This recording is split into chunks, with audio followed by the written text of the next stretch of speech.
Good morning 10th class students. हमने chapter शुरू किया था पदबंध। पहले हमने उसकी डेफिनेशन की थी, फिर पदबंध को समझा था, फिर उसके भेद बताए थे कल मैंने आपको। फिर हमने उसके बाद उसके उपवाक्य किए थे। तो मैंने आपको उपवाक्य बताया था, यहाँ तक हमने किया था प्रधान उपवाक्य और आश्रित उपवाक्य। आज बच्चे हम करेंगे आश्रित उपवाक्य क्या होते हैं। बेटे हमने लास्ट में पढ़ा था कि प्रधान उपवाक्य होते हैं जिससे सेंटेंस स्टार्ट होता है, और आश्रित वाक्य होता है जो उसके बाद आता है। यानी कि ये पूरा सेंटेंस है अल्प विराम से पहले वाला और उसके बाद वाला, और जो आश्रित वाला होता है वो उसके उप प्रधान वाक्य पर आश्रित होता है, उसका सहारा लेता है। तो उसको हम क्या कहते हैं, आश्रित उपवाक्य और प्रधान उपवाक्य। आज हम आगे करेंगे बेटे कि आश्रित उपवाक्य कितने प्रकार के होते हैं। तो बेटे वो 3 प्रकार के होते हैं, संज्ञा उपवाक्य, विशेषण उपवाक्य और क्रिया विशेषण उपवाक्य। तो सबसे पहले है बेटे संज्ञा उपवाक्य। अब संज्ञा उपवाक्य क्या है। अब बेटे मैंने आपको बताया था कि सेंटेंस में जो इधर वाले होते हैं वो सारे आश्रित होते हैं, और जो पहले होते हैं वो सारे प्रधान उपवाक्य होते हैं। जब आश्रित उपवाक्य का कोई भी सेंटेंस, जब उसके जो पहले वाले उसके प्रधान उपवाक्य होते हैं उसके ऊपर जब पहचान के लिए हम क्या करते हैं कि अगर उसका प्रयोग संज्ञा या सर्वनाम के करने से पहले पदबंध के स्थान पर आता है, किसी संज्ञा या संज्ञा पदबंध के स्थान पर आता है, तो उसे हम संज्ञा उपवाक्य कहते हैं।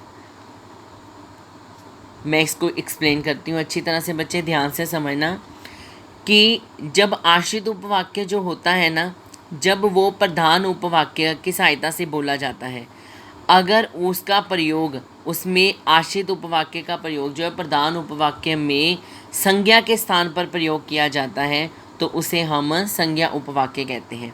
इसकी बेटे सबसे बड़ी पहचान यही होती है कि इसके जो आश्रित वाक्य होता है उसका जो प्रारंभ होता है, जो उसकी शुरुआत होती है, वो की शब्द से होती है। किससे होती है? की शब्द से होती है। जैसे एग्जाम्पल देती हूँ कि महात्मा गांधी जी ने कहा कि हमेशा सत्य का पालन करो। तो इसमें की शब्द जो है आश्रित वाक्य का प्रारंभ है, तो वहाँ से शुरू हुआ है, तो इसलिए यहाँ पर क्या आएगा, तो इस पर आएगा कि ये संज्ञा पदबंध है। ठीक है। जैसे मेरा विचार है कि तुम्हें ये काम कर लेना चाहिए, तो यहाँ पर की शब्द आ गया है जो कि आश्रित वाक्य है। मेरा विचार जो है वो आपका प्रधान उपवाक्य है, लेकिन ये उसका आश्रित उपवाक्य है। ठीक है। तो इसकी शुरुआत जब इसका प्रारंभ की से हो तो आपको पहचान हो जानी चाहिए कि ये संज्ञा उपवाक्य है। और इसकी पहचान एक और भी है बच्चे कि जब इसमें संज्ञा के बाद यानी कि प्रधान उपवाक्य के बाद जब आश्रित वाक्य शुरू होता है तो उसके प्रारंभ में अल्प विराम भी आता है। जैसे कहा के बाद अल्प विराम लगा है, अगर संज्ञा के करने के बाद यानी कि प्रधान उपवाक्य के बाद कोमा भी लगा हो तो उसकी पहचान क्या है कि ये संज्ञा उपवाक्य है। ठीक है। क्या है? संज्ञा उपवाक्य है। तो अभी आपको समझ में आ गया होगा कि संज्ञा उपवाक्य क्या है। जब आश्रित उपवाक्य जो है उसका प्रयोग जब प्रधान उपवाक्य में करते हैं तो उसमें उसमें संज्ञा का प्रयोग संज्ञा पदबंध के स्थान पर आता है, तो उसे हम संज्ञा उपवाक्य कहते हैं। अब नेक्स्ट आपका है बच्चे विशेषण उपवाक्य। अब विशेषण क्या है? विशेषण है बेटे जो उपवाक्य आपका है उसके मुख्य वाक्य में आए जो संज्ञा और सर्वनाम शब्दों की विशेषता बताते हैं, उसे विशेषण उपवाक्य कहते हैं। जैसे जो अपराधी पकड़ा गया वह खतरनाक था। ठीक है। तो ये जो सेंटेंस है इसकी पहचान बेटे होती है, अगर आपने विशेषण उपवाक्य की पहचान करनी है तो उसकी पहचान होती है कि उसके शब्द के प्रारंभ में जो, जिसका, जिसकी इत्यादि आते हैं। अगर ऐसे शब्दों का प्रयोग किया गया हो तो आपको समझ में आ जाना चाहिए कि ये संज्ञा शब्द जो बता रहे हैं उसकी विशेषता वो कौन से हैं, वो उसकी विशेषता बता रहे हैं, तो वो विशेषण है, यानी कि विशेषण उपवाक्य। ठीक है बेटे, तो ये आपका हो गया विशेषण उपवाक्य। अब नेक्स्ट आपका है बेटे क्रिया विशेषण। अब क्रिया विशेषण क्या है बेटे? जो उपवाक्य होते हैं वो प्रधान उपवाक्य की क्रिया की विशेषताएं बताते हैं, उसे क्रिया उपवाक्य कहते हैं, जो कि क्रिया की विशेषता बताते हैं। जैसे जब मैं स्टेशन पर पहुंचा तब गाड़ी जा चुकी थी। अब ये जो सेंटेंस है ये आश्रित वाक्य पर आधारित है। ठीक है, तो ये आश्रित वाक्य है आपका और ये आपका मुख्य उपवाक्य है। यदि मुख्य उपवाक्य में यदि, जहाँ, जैसे, तद्यपि, जब, तब, जैसा, जहाँ, क्योंकि आदि शब्दों का प्रयोग होता है उसे हम क्रिया विशेषण उपवाक्य कहते हैं। अब देखिए सेंटेंस में, जैसा पिताजी कहते हैं मैं वैसा ही करता हूँ। जब मैं सोकर उठी तब बिजली आ चुकी थी। जहाँ मेरा विद्यालय है वहाँ आसपास बड़ी बड़ी दुकानें हैं। तो यहाँ पर देखो सब बच्चे प्रयोग हुआ है, जैसे, जब, जहाँ, जब। तो ये शब्द सारे क्या हैं? प्रधान उपवाक्य के हैं। और यहाँ पर जब ये शब्दों का प्रयोग होता है तो वहाँ पर कौन सा उपवाक्य होता है? क्रिया विशेषण होता है। ठीक है बेटे, तो आपको बताना है कि उपवाक्य के कितने भेद होते हैं। उपवाक्य के 3 भेद होते हैं, संज्ञा उपवाक्य, विशेषण उपवाक्य, क्रिया विशेषण उपवाक्य। जहाँ पर बेटे मुख्य उपवाक्य में संज्ञा के उपवाक्य में संज्ञा के स्थान पर संज्ञा उपवाक्य का प्रयोग किया जाता है, वहाँ पर संज्ञा पदबंध होता है। और जहाँ पर संज्ञा सर्वनाम की विशेषता बताई जाती है उसे संज्ञा विशेषण विशेषण उपवाक्य कहते हैं।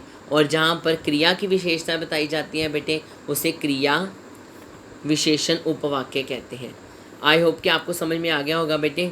तो ये हमारा चैप्टर था पदबंध। एक बार इसको बेटे, अब मैं जो नेक्स्ट वीडियो भेजूँगी उसमें मैं सारा एक बार क्लियर बताऊँगी आपको। अगर आपके लाइव लेक्चर शुरू हो जाते हैं तो बेटे लाइव लेक्चर में बैठ के हम एक बार इसको फेस टू फेस पढ़ेंगे ताकि आपकी प्रॉब्लम्स को मैं समझ सकूँ। ठीक है, तो सबसे पहले हमने किया था कि कोई भी शब्द जो होता है जब वो वाक्य के रूप में ढल जाता है तो वही शब्द वाक्य में आने के उपरांत वो पद बन जाता है। ठीक है, वो एक ही इकाई के रूप में व्याकरणिक कार्य करने वाले जब बहुत सारे पद एक ही वाक्य में इकट्ठे हो जाते हैं तो बेटे हम उसको पदबंध कहते हैं, जिसमें बहुत सारे पदों को बंधा जाता है। अब नेक्स्ट है पदबंध के भेद। पदबंध के बेटे मैंने आपको बताए थे 5 भेद होते हैं, संज्ञा पदबंध, सर्वनाम पदबंध, विशेषण पदबंध और क्रिया पदबंध एंड क्रिया विशेषण पदबंध। मैंने आपको बताए थे कि ये 5 भेद होते हैं। संज्ञा पदबंध मैंने आपको बताया था कि वाक्य के में संज्ञा में रूप में प्रयुक्त होने वाले पदबंध संज्ञा पदबंध कहलाते हैं। ठीक है, जहाँ पर संज्ञा का बोध होता है। और सर्वनाम पद जहाँ पर सर्वनाम एक से अधिक पद मिलकर सर्वनाम का काम करते हैं। जैसे यहाँ पर सारे शब्द जो आपको दिए हुए संज्ञा के प्रयोग हुए हैं सर्वनाम के रूप में, तो उसे हम सर्वनाम पदबंध कहते हैं। इसी प्रकार विशेषण मोटा, काला, पतला, छोटा, सारे आदि का प्रयोग किया जाता है, वहाँ विशेषण पदबंध होता है। और क्रिया जहाँ पर कोई कार्य किया जाता है वहाँ पर क्रिया पदबंध है। और फिर क्रिया विशेषण जहाँ पर क्रिया की विशेषताएं बताई जाती हैं उसे क्रिया विशेषण पदबंध कहते हैं। उसके बाद मैंने आपको बच्चे बताया था कि शब्द, पद और पदबंध में अंतर क्या है। तो शब्द जो भाषा की स्वतंत्र इकाई है, इसका कोश अर्थ होता है, वाक्य में प्रयुक्त होने के बाद वही शब्द पद बन जाते हैं। उसके बाद सारे पद जब इकट्ठे हो जाते हैं तो वो एक वाक्य में जब उनका प्रयोग किया जाता है तो उसे पदबंध कहते हैं। उस प्रकार आगे जब वाक्य में एक से अधिक पद मिलकर किसी व्याकरणिक इकाई का रूप ले लेते हैं तो वो पदबंध कहलाते हैं, यानी उन्हें कोई रूप मिल जाता है, चाहे संज्ञा या सर्वनाम या विशेषण का। उसके बाद मैंने बताया था बेटे उपवाक्य के 2 भेद होते हैं, प्रधान उपवाक्य, आश्रित उपवाक्य। उसके मैंने आपको बताए थे कि प्रधान उपवाक्य होता है जिससे सेंटेंस स्टार्ट होता है और वही सेंटेंस जब दूसरे सेंटेंस पर आधारित होता है तो उसे हम आश्रित उपवाक्य कहते हैं। ठीक है बेटे, उसके बाद हमने आगे किया आश्रित उपवाक्य के 3 प्रकार होते हैं, संज्ञा उपवाक्य, विशेषण उपवाक्य और क्रिया विशेषण उपवाक्य। फिर मैंने आपको एक्सप्लेन किया बेटे कि संज्ञा कौन से होते हैं, विशेषण कौन से होते हैं और क्रिया विशेषण कौन से होते हैं। जब आप इनका प्रयोग बेटे सीख जाओगे तो आपको समझ में आ जाएगा। और इससे संबंधी बेटे मैं एक्सरसाइज आपको PDF भेज रही हूँ, जिसे आपने कॉपी पर उतार कर अच्छी तरह से सॉल्व करना है और जो समझ में नहीं आएगा मुझसे पूछ लेना है। ठीक है बेटे, धन्यवाद।